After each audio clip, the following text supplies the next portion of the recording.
What's up, YouTube? Today I'm going to talk about my new Metalcloak body armor on my 1993 Jeep Wrangler. Let me actually move a little bit because it's kind of bright outside today. So I'm running a 1993 Jeep Wrangler, and I used to have 33s on it, and I wanted to go to 35s, but the issue with 35s is I did not want to go to a higher lift. I was running a 4-inch rough country lift with 33-inch tires with the stock fenders, and it was a rough country ride on those springs. They were really stiff. Every freaking bump was like a jar punch to my kidney, and it was just really, really harsh. So I knew that I had to do something about the ride because nobody in my family wants to ride in it because it was a little rough. So I decided that when I started looking at other leaf springs, and a lot of people had basically said that Old Man Emu leaf springs were the ones that rode really, really good. The only issue is that the Old Man Emu 2.5-inch leaf springs are only going to fit a 31-inch tire with the stock fenders. So looked into a couple different brands of Highline fenders, and I settled on the Metalcloaks. I really like the look of the Metalcloaks, and also you know, they have a lot of really good reviews on the quality of the product. So I ordered the Old Man Emu 2.5-inch leaf springs, and I ordered the full Metalcloak body armor for the front fenders, rear fenders, and for the rocker guards. And I finished them. Everything is finished in Monster Liner Desert Tan.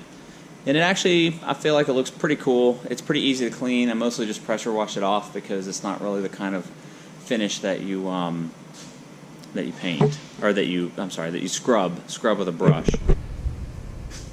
It's really cool. The M, I got some bugs on there.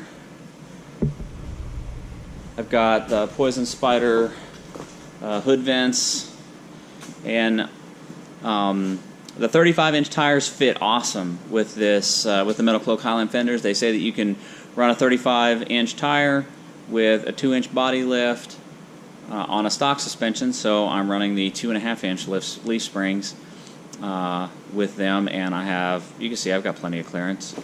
I had to cut the tub in the back a little bit, just trim it up, but I haven't been off-roading yet with it. I'm going to go to Jeeptoberfest and run it, but you can see kind of like, let's see if you can see, oh, it's so bright out here. You see kind of, this is the area where you had to trim up here and then in the front.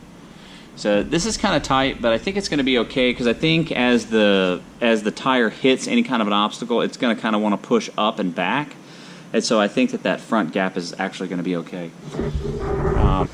If I need to trim more out, you know, of the wheel well, I could do it. I just didn't want to go to a full comp cut, or, you know, I didn't want to really widen the body out too much. I kind of wanted to still kind of have that stealth stock look to it.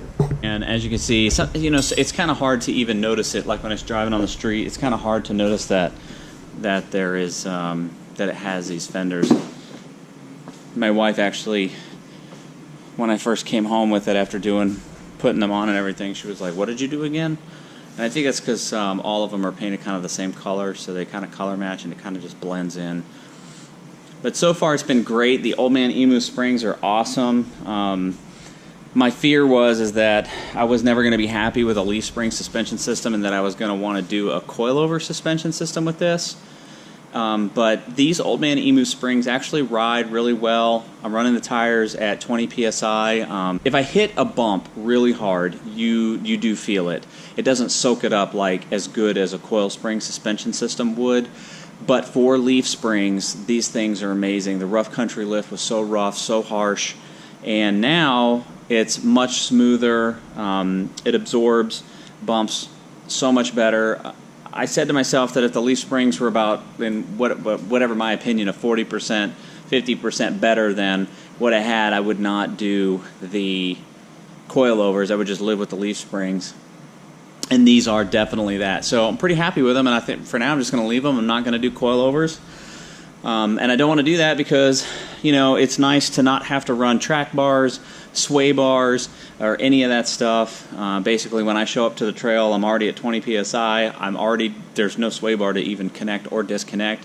I'm running an automatic locker in the front, and I have a limited slip differential in the 4 to 8.8 in the back. And so with the combination of that kind of setup, basically when I show up to the trail, all I have to do is put it in 4-wheel drive, and then I'm ready to go.